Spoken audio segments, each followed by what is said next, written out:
Hey, this is Dave Ing. Just a quick video on the 98 to 2002 Honda Accord LX and DX trunk latches. I've got the one, this is for the 98 to 2000. You'll see that it's 2-pin connector. They both have 2-pin connectors there, as well as lavender clips. And when you buy them from me, I'll have the 10mm bolts. And that's pretty much it. The powered version of the latches, I'll cover in another video. I'll put a link to those in the notes, so you can check that out as well.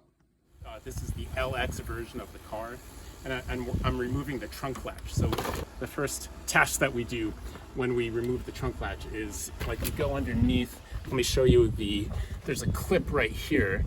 There's a blue clip that we release.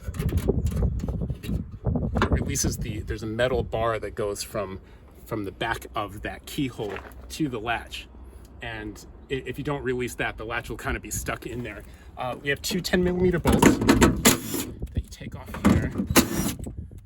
The latch drops down, and you'll see that metal bar is attached to the back of the latch. You push over the clip, the latch drops down.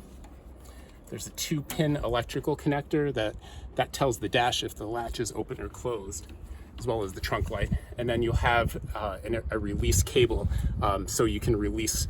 This is right next to the driver's seat, and that releases the latch, from the inside of the cabin. So you just pop that out, right, and that's it. So that's the latch, two 10mm bolts, and I think that'll be it. Hope that helps. We'll see you next time.